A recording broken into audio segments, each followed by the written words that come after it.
వాళ్ళ జీవితాలను మొత్తం సర్వనాశనం చేసుకుంటే వాళ్ళు చేసుకుంటుంటే మళ్ళీ చెప్తున్నా, అర్బన్ నక్సల్స్ అనేటోళ్ళు ఇవాళ పట్టణాలకు నగరాల్లో ఉండి ఏసీ రూమ్ లో ఉండి జల్సాలు చేస్తూ నామినేటెడ్ పోస్టులు పొందుతూ కమిటీలో ఉంటూ పైరవులు చేసుకుంటూ ప్రభుత్వాలకు కొమ్ము కాస్తూ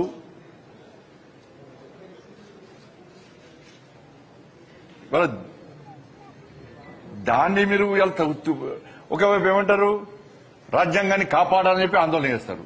మరి రాజ్యాంగానికి వ్యతిరేకంగా తుపాకీ పెట్టి కాల్స్తా అంటారు. ఇవాళ నరేంద్ర మోడీ గారి ప్రభుత్వం, నరేంద్ర మోడీ గారి యొక్క ప్రభుత్వం యొక్క లక్ష్యం ఏంది? మాకు అభివృద్ధి, సంక్షేమము, ఈ దేశాన్ని శక్తివంతమైన భారతదేశ నిర్మాణంగా తయారు చేయాలి, అగ్రరాజ్యాల్లో చేర్చాలని చెప్పి ఒక ఆలోచన. అందుకే ఇవాళ అమెరికా, చైనా, రష్యా, జపాన్ సరసన చేరినటువంటి దేశం భారతదేశం. ఆర్థిక ప్రగతిలో 4వ స్థానానికి చేసినటువంటి గొప్ప వ్యక్తి నరేంద్ర మోడీ గారి యొక్క ప్రభుత్వం, నరేంద్ర మోడీ గారు. మా లక్ష్యమైంది 2047 మా టార్గెట్. 2047లో అభివృద్ధి చెందినటువంటి భారతదేశంగా అగ్రరాజ్యంగా మార్చాలి అని చెప్పి మా లక్ష్యము. 2047 అగ్రరాజ్యంగా మార్చాలి, అభివృద్ధి చెందిన దేశంగా మార్చాలని చెప్పి వికసిత్ భారత్ లక్ష్యంగా మేము ముందు పోతాం. మీ లక్ష్యం అని చెప్పండి. మీ లక్ష్యమైంది తుపాకులు బట్టి కాల్చి చంపడం. మేం చేస్తున్న, నరేంద్ర మోడీ గారు చేస్తున్న, ప్రభుత్వం చేస్తున్న అభివృద్ధి మీకు కళ్ళకి కనబడతలేదు. 25 కోట్ల మందిని పేదరికం నుంచి బయటకు చూసిన వ్యక్తి పరిస్థితి మీకు కనబడతలేదు. ప్రధానమంత్రి ఆవాస్ యోజన కింద పేదలకు ఇచ్చే ఇండి కనబడతలేదు. మీలక ఖాళీ ప్లేస్ జెండాలు పెట్టి గుడిసెలేసి ల్యాండ్ ఓనర్స్ తో మాట్లాడుకుని పైసలు దొబ్బి మీరు వేసిన గుడిసెలలో జెండాలో ఎంతమందికి ఇండ్లు ఇప్పించారు? మీరు ఎంతమంది గుడిసెలు కట్టించారు? మీరు చెప్పండి. ప్రధానమంత్రి ఆవాస్ యోజన కింద 4 కోట్ల మందికి దేశంలో ఇండ్లు కట్టించిన ఘనత నరేంద్ర మోడీ గారి. పేదోళ్లకు రేషన్ బియ్యం ఇస్తున్నాం. 10 లక్షల మందికి రోజ్గార్ మేళా పేరు మీద ఉద్యోగాలు ఇచ్చినాం. అంత పేదోళ్లే, ఏం పైరవులు లేవు, పేపర్ లీకేజ్ కాలే. గ్రామీణ వ్యవస్థను పూర్తిగా గాంధీ మహాత్ముని యొక్క ఆశయాలకు అనుగుణంగా మేము అభివృద్ధి చేసే ప్రయత్నం చేస్తున్నాం.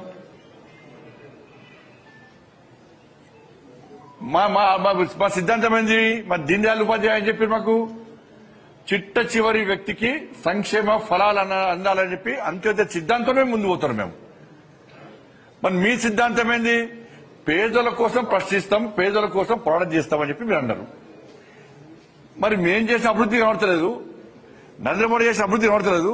కేవలం మతం కొంత చూస్తారు. మేము ఏం అభివృద్ధి చేసినా అభివృద్ధి గుర్తించారు, మతం పేరుతో అభివృద్ధి ప్రయత్నం చేస్తారు. మా అభివృద్ధి మీకు కనబడతలేదు, కేవలం మతం మాత్రమే కనబడుతుంది. మేము అభివృద్ధి గురించి మాట్లాడతాం, మీరు మతం గురించి మాట్లాడతారు.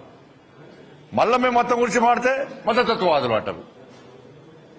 ఇలా మీరేం చేస్తున్నారు? తెలంగాణ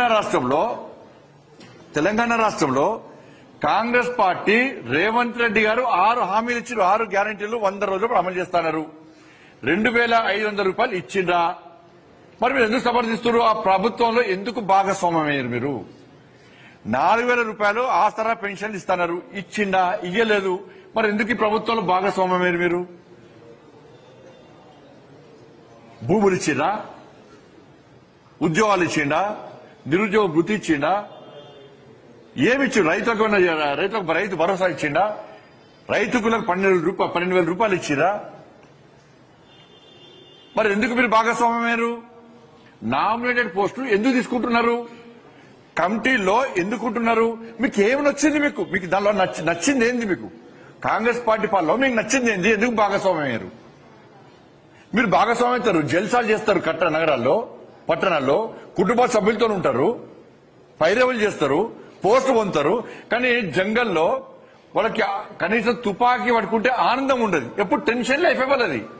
తిండి ఉండదు వాళ్ళకు, కుటుంబానికి దూరమేరు, బతుకుతామా చస్తామా అని చెప్పి తెలియని దౌర్భాగ్య పరిస్థితి, ఆందోళనకరమైన పరిస్థితి. ఇవాళ జంగల్లో తుపాకీ పట్టేటువంటి మావోయిస్టులది. ఇప్పుడు పట్టేది ఎవరు? పేద ప్రజలు, మైనర్ అమ్మాయిలు, అభం శుభం తెలియని అమ్మాయిలకు మీ పాటల ద్వారా మాటల ద్వారా రెచ్చగొట్టి, అర్బన్ లో ఉండి రెచ్చగొట్టి,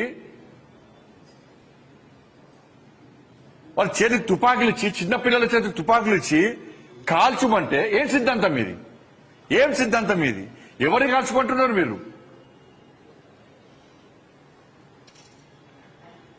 మేము ఇవన్నీ ఇలా మీరు ఇక్కడ రెచ్చగొడతారు. పోనీ 10 రోజులు తుపాకీ పట్టుకొని జంగాలు తిరిగితే ఈ అర్బన్ నక్సల్స్ తెస్తుంది. పాప వాళ్ళేమో చచ్చిపోతారా? ఇలా ఇంకొక లొంగిపోయిన నక్సల గురించి మాట్లాడాను. లొంగిపోయిన మావోయిస్టులు వాళ్ళు ఎంత నిజాయితీ పరులు అంటే, వాళ్ళు బయటకు వచ్చాక ప్రభుత్వం ఇచ్చేటువంటి సహాయ సహకారాలతో మాత్రమే బతికే పరిస్థితి వాళ్ళది. కానీ అర్బన్ నక్సల్స్ వాళ్ళేమో త్యాగం చేయాలి, వాళ్ళు తిండి తిప్పలున్నది. వీళ్ళేం చేస్తారు? కోట్ల రూపాయలు సంపాదిస్తారు. ఏమనంటే ఆ సుందర విజ్ఞాన కేంద్రాలు కూర్చొని మీటింగ్లు పెడతారు, ఇందిరా చౌక్ దగ్గర 10 మందితో ధర్నా చేస్తారు, గొంగర కూడా ఏదో చిన్న చిన్న పాటలు పాడతారు.